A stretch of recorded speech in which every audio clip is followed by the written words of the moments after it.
Let's talk about British Airways now. They faced a major disruption and their passengers faced major inconvenience due to a serious IT failure. We can speak now to former spokesman for the British Airports Authority and now business consultant, Andrew Teacher. Thank you very much for coming in. It caused an awful lot of problems for people yesterday. Some people still facing difficulties having to leave their luggage at the airport. And one of the main complaints, speaking to passengers yesterday, is that they just simply weren't given any information. I mean, how do you think BA's handled this?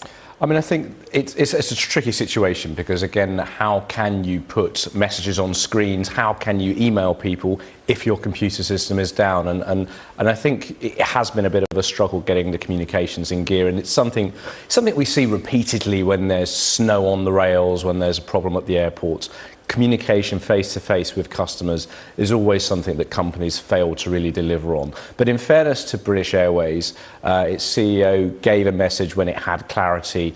They did engage with people via Twitter, and it's one of those difficult situations where unless you have information to give, you shouldn't give it. You know, and you'll always get criticised by the press for not being clear, but you can only be honest in these situations. And I think the only mistake BA made yesterday was coming out in the afternoon saying, well, there might be flights after 6 o'clock, and that kind of confusion is what can that can make things worse. But broadly speaking, you're in a bit of a no-win situation, and it's worth adding as well that Delta Airlines and other airlines across the world have also faced similar issues over the last year, and that's going to be the cause of because of IT systems being welded together over many years. That is going to create cracks in the systems. I mean, we know now that this can happen.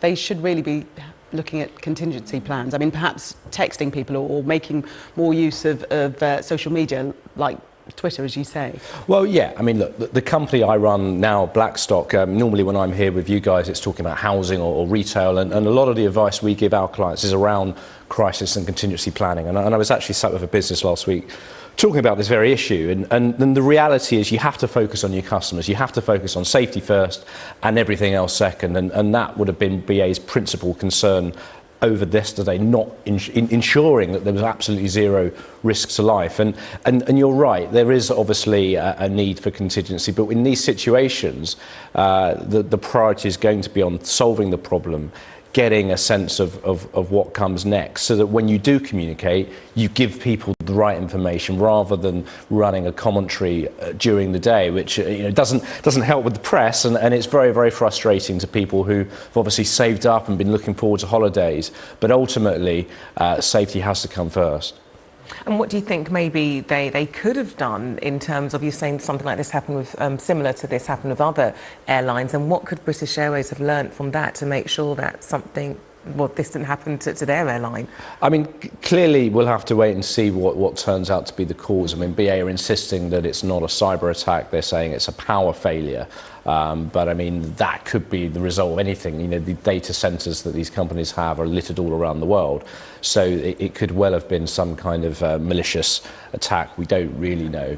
I think where companies need to step up is on the ground, and it's getting people on the ground, even if it's to say to people, look folks, we don't know what's going on, the systems are broken, we're really sorry, here's some water, here's some food, and we'll do what we can to take care of you. That sort of stuff costs relatively little, and it will certainly neutralise a lot of the nastiness and a lot of the catty comments you've seen on Twitter and the videos that obviously Sky News has been running over the weekend.